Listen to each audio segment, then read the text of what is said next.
Jornal da Capital. Capital Entrevista.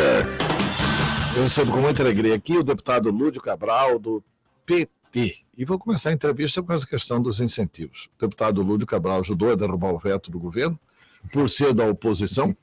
Bom dia, Lúdio. Bom dia, Antero. Bom dia a toda a população que nos assiste. Ontem nós vivenciamos na Assembleia uma matemática absolutamente curiosa, porque eu sou deputado de oposição e fui para a tribuna defender enfaticamente a manutenção do veto, para que a Assembleia mantivesse o veto. O líder do governo também fez a mesma coisa, então estava oposição e governo defendendo a manutenção do veto, e a Assembleia conseguiu derrubar. Um dos vetos a gente conseguiu evitar que fosse derrubado, que era o veto no parágrafo 1º do artigo 1º, mas não conseguimos, que trata exatamente dessa questão dos contratos em vigência com a aprovação da lei. Esses contratos que estavam em vigência manteriam essa vigência com os parâmetros anteriores e não os parâmetros novos estabelecidos pela lei, mantendo essa diferença de percentual de incentivo da empresa A para a empresa B dentro de um mesmo setor. Mas nós não conseguimos evitar a manutenção do veto, a derrubada do veto no artigo 58, que é o artigo 58 que era o mais complicado, porque era voltado para atender ao interesse de, me parece que 43 empresas que detêm contratos de incentivo hoje. Eu recebi uma manifestação até de um líder sindical, do Oscar Lino. Ele chegou a manifestar e parece pela manifestação que os sindicalistas se movimentaram junto ao sindicato para não derrubar o veto, porque prejudicaria, como é evidente vai prejudicar, a rapidez na recomposição da RGA. Uhum. Isso chegou ao conhecimento dos deputados? Chegou, Antero. Na verdade, assim, eu acho que é importante recuperar a história desta lei de revisão dos incentivos. Há 2 anos atrás, o Congresso Nacional aprovou uma lei complementar que obrigava todos os estados até 31 de julho de 2019, aprovar uma lei reinstituindo todas as renúncias fiscais, não só os incentivos, mas todo tipo de renúncia fiscal deveria ser reinstituída até julho de 2019, porque a imensa maioria delas foi concedida em desacordo com a Constituição Federal. Porque a Constituição Federal exige, primeiro, que qualquer renúncia fiscal, qualquer incentivo, qualquer benefício fiscal, ele tem que ser concedido por lei aprovada na Assembleia e convalidada num convênio do CONFAZ, que é o Conselho de Política Fazendária, que é de âmbito nacional, para evitar guerra fiscal, para evitar uma série de coisas. E a maioria dos incentivos foi concedida sem obedecer a essa regra. Isso no país todo. Então havia umas centenas de ações no Supremo Tribunal Federal questionando esses incentivos, porque eles não estavam respaldados na lei. Então, a Lei Complementar 160 foi para que os estados, até 31 de julho, depois esse prazo foi prorrogado para 31 de agosto, aprovassem a lei reinstituindo toda a sua política de incentivos. Desde que eu assumi o mandato, você sabe disso, eu tenho, nesse debate sobre a tal crise financeira do estado, eu tenho argumentado muito que Mato Grosso não tem crise financeira, o que tem é interesse governando o estado. Porque nós temos um orçamento de 20 bilhões de reais e 5 bilhões e 600 milhões de renúncia fiscal em 2018 apenas. A projeção para 2020 é de 6 bilhões e 300 milhões de renúncia de imposto que o Estado deixará de arrecadar num orçamento que é de 20 bilhões. Ou seja, quase 30% do orçamento é renúncia fiscal. O orçamento da educação é metade disso. O orçamento continua assim? Continua assim. O orçamento da saúde é 30% disso. O orçamento da educação, 3 bilhões. O orçamento da saúde, 2 bilhões. O orçamento da segurança pública, 2 bilhões e meio. E as renúncias de impostos, 6 bilhões e 300. Então, assim, Mato Grosso não está em crise financeira. O problema não são os servidores, o problema não é o volume de gasto que o Estado tem. O problema é que o Estado é governado por determinados interesses, há praticamente 20 anos, que foram moldando a nossa legislação e construindo esse quadro de que aquilo que deveria ser orçamento para aplicar em política pública virou incentivo. Então eu defendi, nesse debate da revisão das renúncias fiscais, Antero, que a gente produzisse uma revisão desse padrão de injustiça que a gente tem.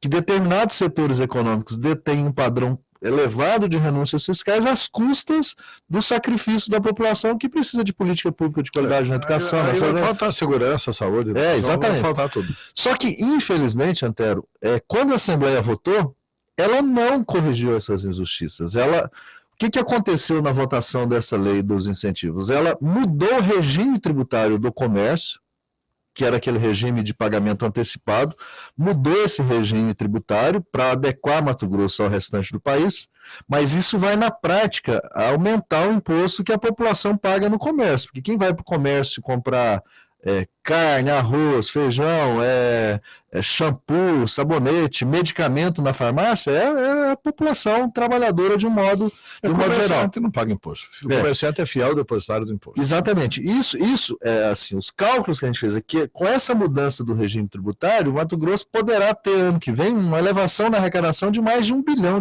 só com essa mudança no regime tributário do comércio. O orçamento que o governador mandou, ele mandou subestimando isso. É lógico, dentro da lógica dele, ele vai subestimar, porque aquilo que ele arrecadar mais vira excesso de arrecadação, ele organiza no orçamento cotidiano da forma como ele quiser. Agora, os privilégios da indústria e os privilégios do agronegócio foram mantidos. Não houve alteração substantiva nenhuma no padrão de renúncia de imposto que determinados setores têm. Vou dar um exemplo do algodão. O algodão o algodão eu achei um absurdo. O algodão até esses dias atrás. Uma mudança minúscula. Não teve mudança o algodão. O algodão, a proposta inicial que o governador mandou. 0,8%, né? A proposta inicial que o governador mandou era de manter. O algodão hoje tem 75% de redução de alíquota. A alíquota que é de 12%. Vem para 3% do ICMS do algodão. Pois era 2, passou para 3. Essa alteração. O governador mandou um projeto, o projeto que o governador mandou baixando para 60%.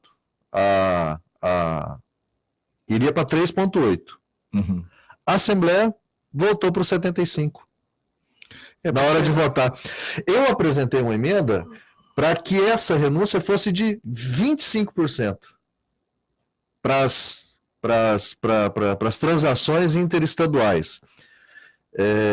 O deputado Wilson Santos apresentou outra emenda de 45%. As duas emendas foram derrotadas e a Assembleia aprovou a manutenção do teto de 75% para o algodão na hora de votar. Porque assim, o governador mandou um projeto... A Assembleia tem que se preocupar com ele aí, tá certo.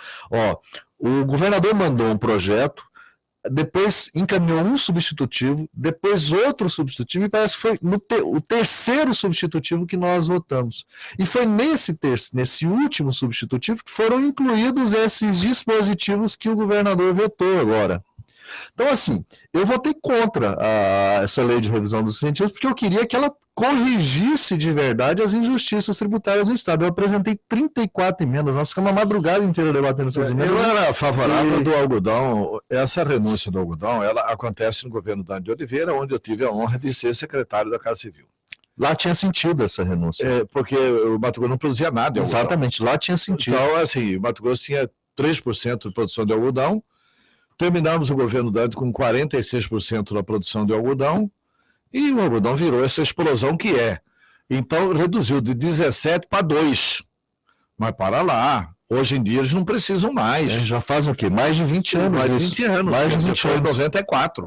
Então, a política de incentivo que tinha sentido lá, agora não tem mais, porque ela gera um cenário de injustiça tributária. A população na energia elétrica, nós estamos vivendo um debate pesado sobre o custo da energia elétrica para as pessoas no Estado hoje. Na energia elétrica, a população paga até 42% na prática de ICMS.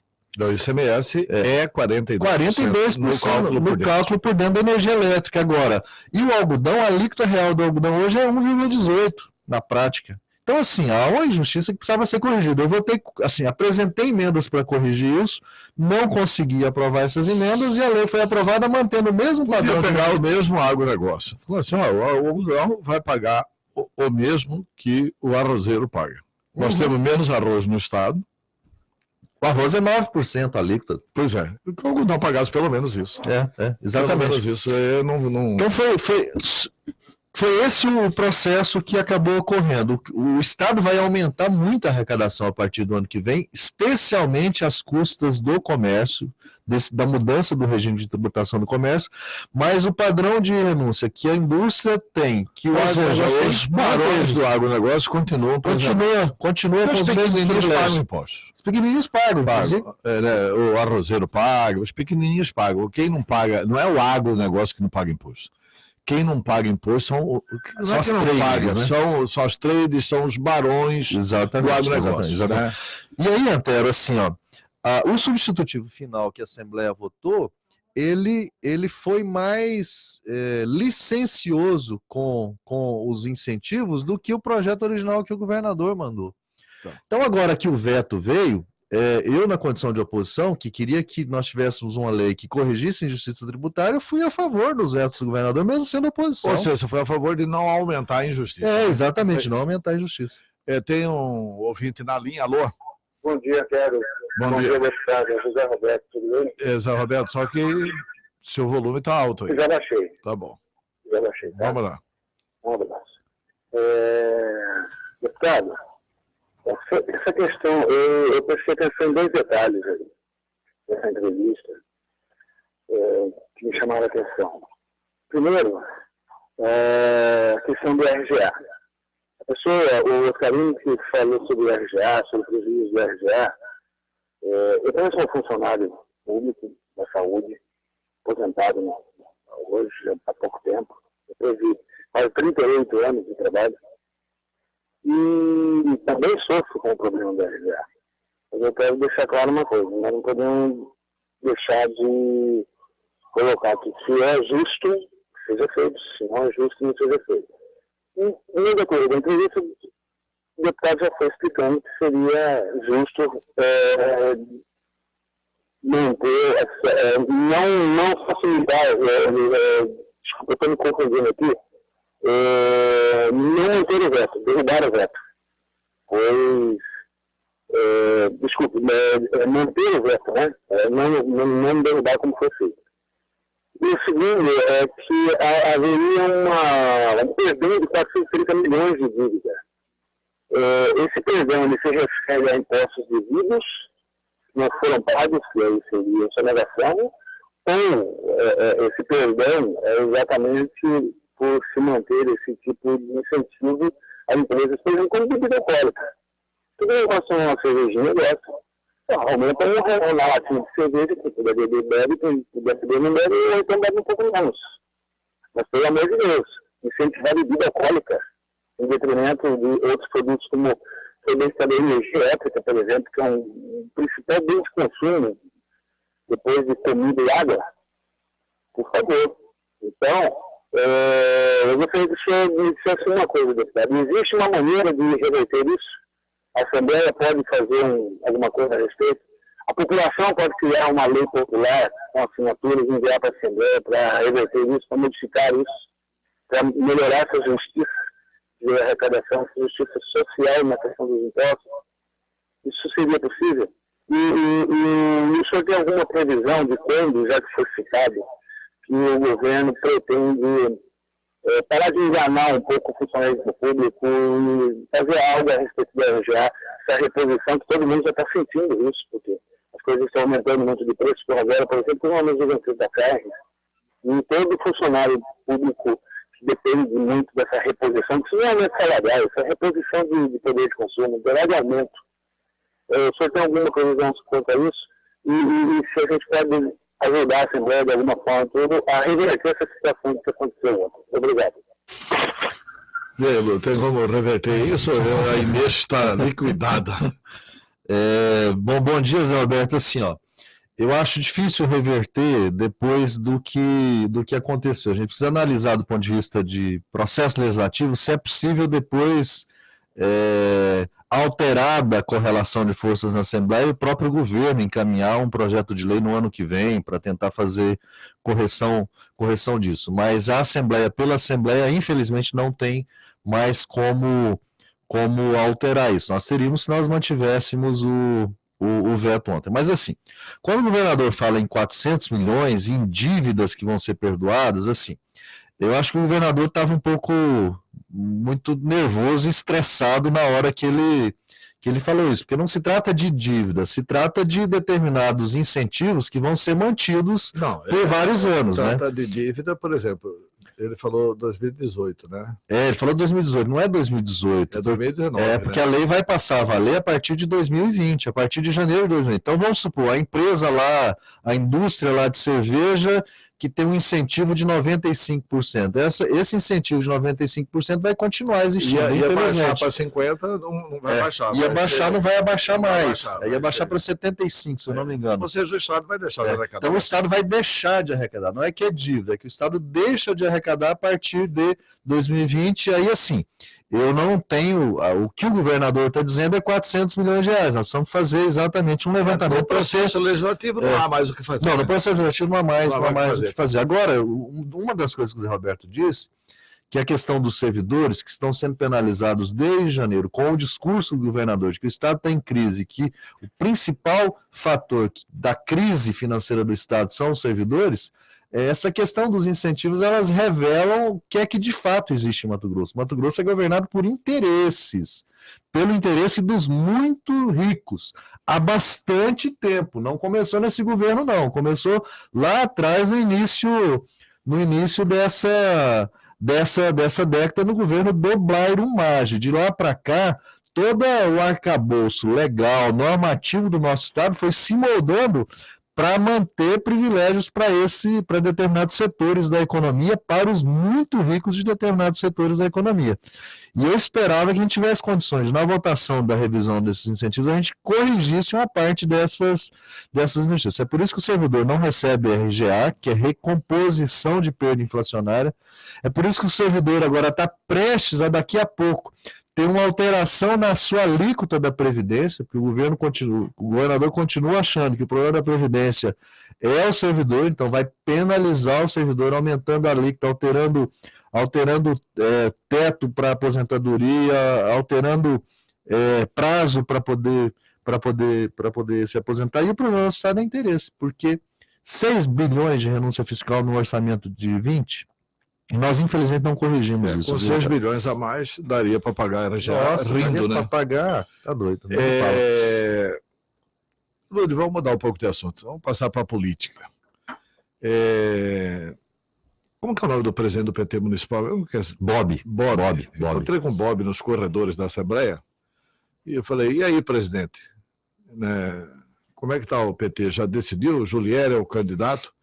Ele falou, não, nós estamos muito animados, vai ser o Lúdio. E não me pediu reserva. Então, eu preciso conversar com o Bob. Gente que falou, não, nós estamos muito animados.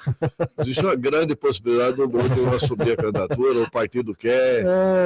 Eu deve ter sido nos dias que eu estava lá em São Paulo, no Congresso Nacional do PT, e assim, a direção nacional do partido, a turma veio para cima de mim para tentar me convencer a ser candidato. Eu brinco que lá em São Paulo eu corri do Lula para não encontrar ele, para ele não pedir para eu ser candidato a prefeito aqui em Cuiabá. Mas assim, até o nosso... Você veio aqui pedir. Não, eu vou ter que... Não, brincadeira. Eu vou ficar feliz quando o Lula vier aqui. Mas assim, na segunda-feira nós filiamos o Julier ao PT, e já com essa expectativa de apresentar o Julier como uma alternativa para a disputa da prefeitura de Cuiabá. Nós temos uma tática, Antero, que é de buscar construir um arco de partido de esquerda e de centro-esquerda para, primeiro, construir um programa. Alguns desses partidos têm bons nomes. O PDT tem o Fabrício, o PCdoB tem a Maria Lúcia, o PROS tem a Gisela. Nós queremos dialogar com o PSOL, porque o PSOL no nível nacional tem buscado diálogo para a composição de uma frente esquerda e de centro-esquerda. Por exemplo, lá no Rio de Janeiro, muito provavelmente o Marcelo Freixo será será o candidato a prefeito do Rio de Janeiro pelas esquerdas, com o apoio do PT.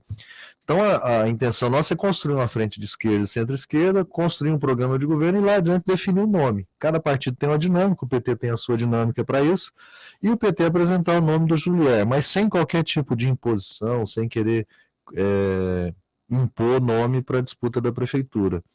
E apresentarmos uma chapa para disputar a eleição e polarizar, de certa forma, com os dois projetos, que é o projeto do Emanuel e do candidato que o Mauro Mendes for apresentar. Esse é o esforço que a gente vai buscar, mas eu não vou ser candidato, não. Eu tenho isso já bem definido. Bem definido. É decisão decidida mesmo. Decisão decidida mesmo. Não há Bob que mude. Não há Bob que mude, não há Lula que mude. O quê? Nem Luiz Inácio? E ontem o presidente Lula foi condenado mais uma vez pelo TRF4. E agora não tem que falar do Sérgio Moro, né? Sérgio Moro não tem nada a ver com isso. Né? Não, mas eles são amigos, Antero. A turma lá do TRF4 e o Moro e o Dallagnol são amigos. Aquele relator lá do processo lá andou tendo, como é que eles falam? Encontros fortuitos com o Dallagnol revelados pela Vaza Jato lá do Intercept. É a mesma turma, é o mesmo modelo de perseguição judicial contra o Lula. Assim, eles conseguiram desrespeitar uma decisão do Supremo Tribunal Federal nessa decisão ontem. Eu acredito que o Supremo tem que se posicionar e reverter isso. O Judiciário, infelizmente... Não, o Supremo decidiu o seguinte... Não, o Supremo, cá para nós, né? O Supremo está garantidor da impunidade no Brasil. O Supremo... Não tem país civilizado no mundo que não acolhe a questão da prisão após a segunda instância. Então vamos fazer uma Assembleia Constituinte, Antero. O problema é que, assim, você foi constituinte lá em 88. Você votou essa Constituição em 88. A Constituição em 88 ela foi aprovada quando nós saímos de um regime autoritário. Sim. Então todo o arcabouço de cláusula pétrea da Constituição foi para prevenir o país de regimes autoritários. E hoje nós temos um judiciário politizado no país. Cláusula pétrea na Constituição não existe. Lógico que existe. Não existe. Você foi constituinte. Eu fui constituinte. Então, assim, se a gente fizer uma Assembleia Nacional Constituinte sabe aonde que está isso? Está no artigo 60 da Constituição. O que está escrito lá? Não serão permitidas emendas tendentes a abolir. Modificar pode. A abolir, ponto. Segundo ponto. Aonde que dá que ninguém poderá ser preso se não após o trânsito em julgado na Constituição? Não existe. Não, Antero, a nossa legislação já diz assim, aqueles que oferecem perigo à população, independente do trânsito em julgado, vão permanecer presos. Homicidas vão continuar presos, estupradores vão continuar presos, grandes traficantes vão continuar presos, independente do trânsito em julgado. Mas, assim, a regra da Constituição, assim, da garantia da presunção de inocência, ela não pode ser relativizada, ou é ou não é. Não, mas o preso, ainda que seja preso em prisão preventiva, ele pode ser considerado, ele é presumivelmente inocente, aos olhos da Constituição. Mas aí a própria Constituição estabelece que, como ele oferece perigo à sociedade, ele precisa permanecer preso. Agora, outra coisa. Aí é um debate até jurídico, né? Não seria o caso, né? Mas, assim, eu não quero que ninguém fique preso, não. Eu, por mim, mas essa teoria do segundo grau, não tem país civilizado no mundo que não a adote. E é tão lógico isso na organização do direito brasileiro, que os estudiosos do Supremo, eu sou advogado, eu fico triste por isso, que os estudiosos do Supremo sabem o que estão fazendo. Sabem o que estão fazendo.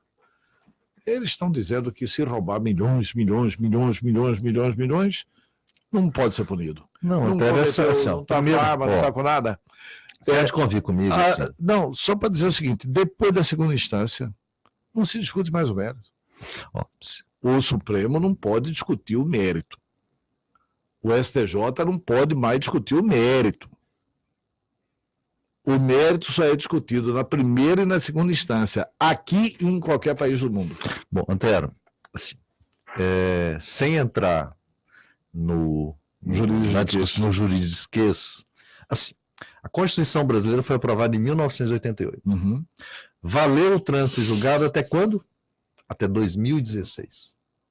2016, o Supremo mudou a posição dele. Não, desde 2008 sempre aplicou o do Não. A prisão em segunda instância foi em 2016. E mudou a posição do Supremo por quê? Porque o judiciário, infelizmente, estava politizado. Porque a Dilma havia sido derrubada em um impeachment sem prova. O Lula era favorito para disputar as eleições presidenciais em 2018, e quem deu o golpe em 2016 não ia deixar o Lula virar presidente em 2018. Então, assim, a politização do judiciário, infelizmente, chegou ao Supremo, e o Supremo reviu uma posição que existia desde 88, para estabelecer a prisão em segunda instância, para deixar o Lula preso, para não deixar o Lula sequer dar entrevista durante a campanha eleitoral de 2018. Eu acho que essa mudança agora foi porque chegou no PSDB. Porque enquanto estava só no PT, enquanto estava só no Lula... Pau no PT, né? Cacete. Entendeu? É verdade, o que eu acho é isso. Enquanto tá, porque a origem é operária. Então, pau neles. Mas aí chegou na raça branca, aí alto lá, né? Aí alto lá, e chegou na Casa Grande. Aí podia ir o Aecinho, podiam ir outros figurões da política, aí, agora só depois da morte. Mas assim, Antero... A prisão depois da segunda instância no Brasil é só pós-morte, né? Depois do trânsito julgado, é só pós-morte. Tá, mas aí assim, o que precisa acontecer? A justiça, ela precisa ser mais célere, ela precisa tratar dos problemas de forma mais ágil do que faz hoje. Agora, eu não posso desejar para o meu inimigo aquilo que eu não desejo para mim. Lógico. Por isso a nossa posição de defesa do que está na Constituição. Vai favorecer o PSDB? Uma pena que vai favorecer o PSDB, mas é o que é o justo. Então, essa coisa do direito penal do inimigo, então eu altero a regra, porque eu quero atingir o meu inimigo, e depois eu mudo novamente porque o meu amigo não pode ser punido. Eu acho que isso é que não pode acontecer no Brasil. E, infelizmente, uma coisa assim, eu acho que a concordância entre nós é a politização do judiciário no país. O Supremo infelizmente, não é só no Supremo, não. Não é só no Supremo, não. Começa infelizmente da primeira instância também. O padrão de atuação do Moro na Lava Jato, assim, o que o Intercept revelou do que está por trás ali da relação promíscua entre Ministério Público e Judiciário, entre juiz e Polícia Federal, o juiz coordenando, fazendo o papel de coordenador da acusação, assim, isso é um absurdo no Estado de Direito brasileiro. Sim, isso existe, não foi só existe há muito tempo no direito brasileiro, né? Infelizmente, né, Antero? Infelizmente. Inclusive, tem aqui o Wesley Santos falando o seguinte: bom dia.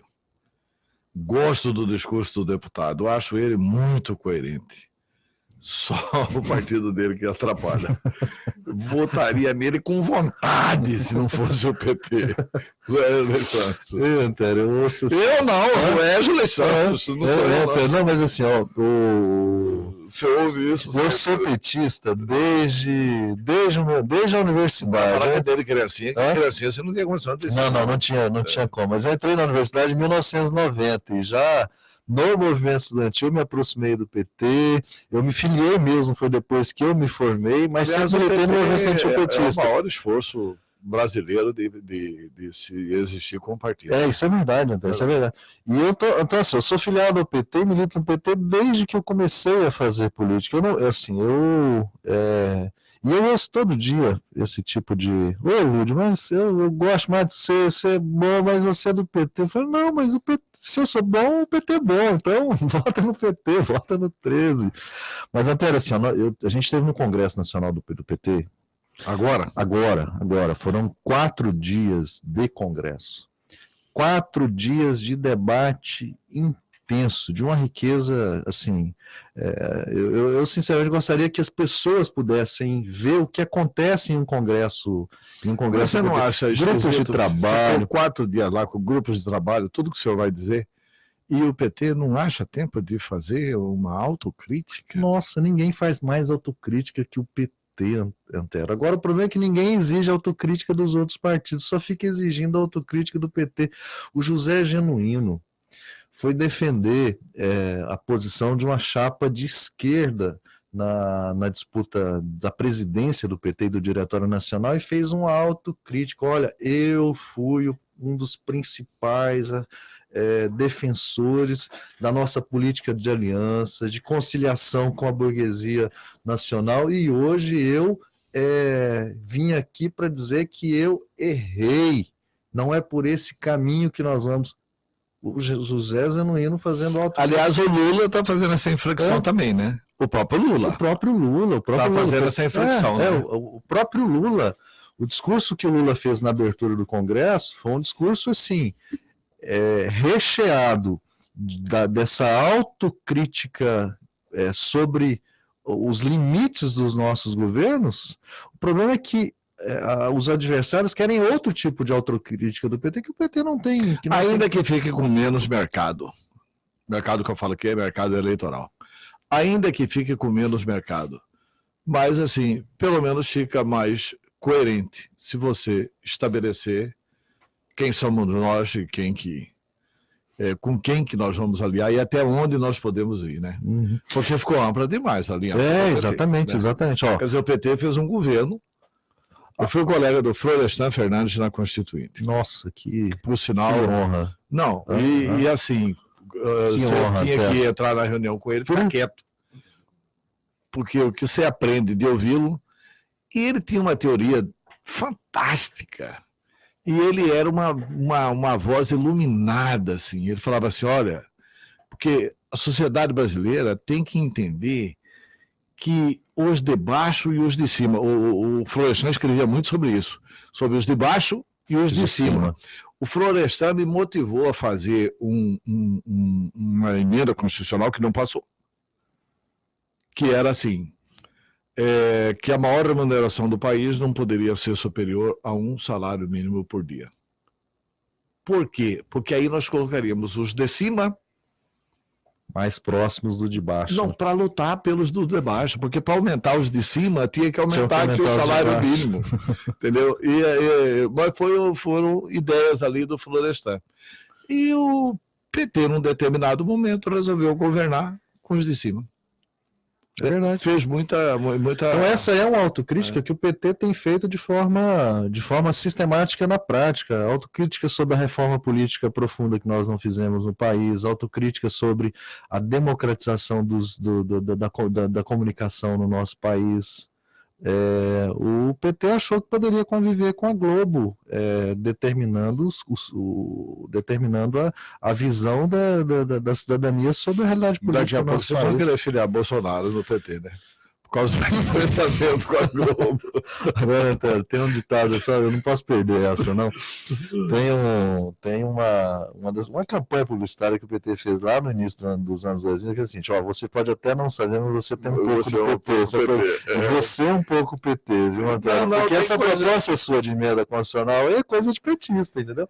Não. E você foi filiado ao PT nessa época. Fui filiado. Dessa época, foi logo depois da Constituinte que eu me filiei, antes de apresentar essa proposta. Aliás, então, a gente eu lembro de 1990, eu estava entrando na universidade. Em 1990, menino, magricelo, até verde de magro, sabe? Cabeludo, de estar nos corredores do CCBS ali na UFMT e te ver passando como deputado federal do PT, indo para alguma atividade dentro da universidade. Aquele ali é o Antero, que é o deputado federal do PT. Na verdade é o seguinte, eu fui muito amigo do Lula, né? Eu acho que hoje essa amizade está trincada, porque eu fiz oposição a ele depois, estando no PSDB. Né? Embora ele tenha sido sempre, mesmo na presidência da República, quando eu ganho eleição, eu passo de carro assim, passa o cargo da presidência do lado e ele faz assim e tal. Mas aí alguns fatos aconteceram. Que foi o fato do Zé Dirceu, a denúncia que eu fiz do Valdomiro, que são denúncias que o Zé Dirceu faria se estivesse na oposição, que o Lula faria se estivesse na oposição. E que eu acho que aí o Lula errou. O Lula seria muito maior se não tivesse chegado à presidência da República.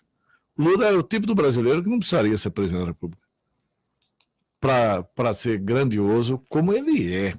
Ele continua sendo a grande liderança popular desse país, né? Mas assim, tudo bem, a gente conversa sobre isso, não vamos conversar aqui sobre o PT, senão vamos ficar... Antero, mas assim, só para... Acho que é importante isso. Depois que o Lula saiu da prisão, tem acusado muito. Isso o Lula tem sido acusado. Mendonça, viu?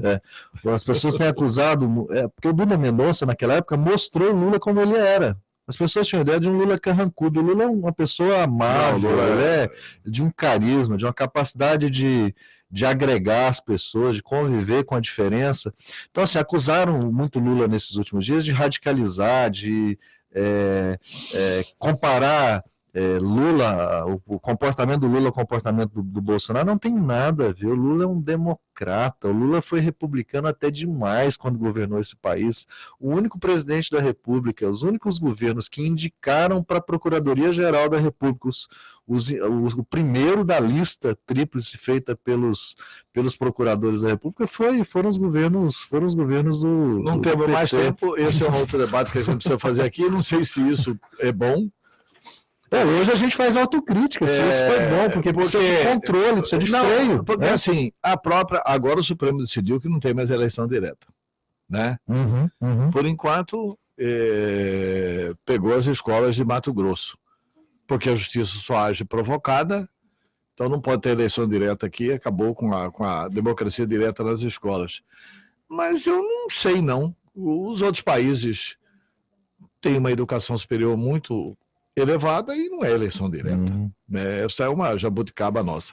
Mas a gente volta a falar com você esse é um outro debate sobre também. Mais assuntos, esse é um outro debate e é longo também. Mas muito obrigado, Lúdio, pela entrevista e parabéns pelo trabalho na Assembleia. Eu que agradeço. Obrigado mesmo, de coração. Tá, entrevistei aqui Lúdio Cabral, deputado estadual do PT, que afirmou que não é candidato, contrariando o Bob. 8h10, intervalo e voltamos.